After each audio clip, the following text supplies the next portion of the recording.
A long time ago, in the little town of Assisi in Italy, a boy named Francis was born around 1181. His father was a rich cloth merchant and his mother was gentle and kind. Francis grew up enjoying wealth and comfort. He loved parties, music, and fine clothes.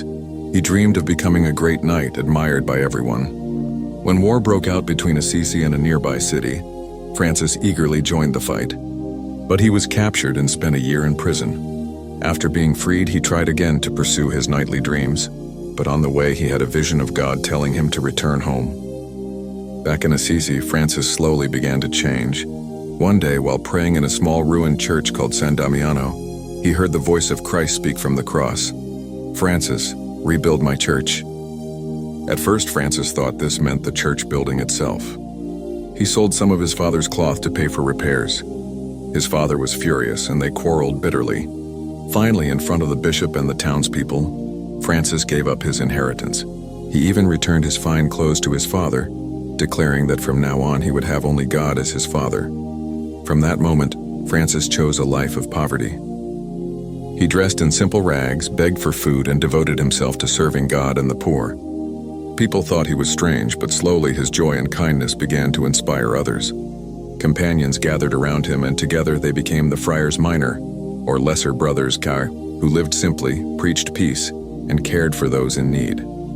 Francis loved nature and saw all creation as part of one family.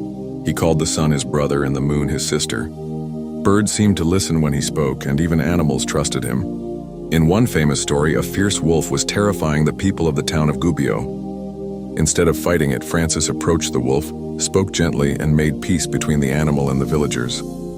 The wolf lived peacefully among them after that. Later in his life, while praying on a mountain called La Verna, Francis had a vision of Christ on the cross. When the vision ended, he found that he bore the wounds of Jesus, the marks in his hands, feet, and side.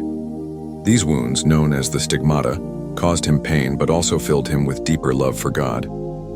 Francis grew weaker as time passed, but he never lost his joy. He sang praises to God and even wrote a beautiful song called The Canticle of the Sun, which celebrated the beauty of creation.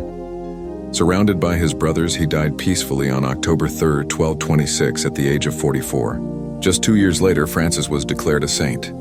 Today, he is remembered all over the world as the patron saint of animals and the environment, and as a man who gave up wealth and comfort to live in simplicity, humility, and love.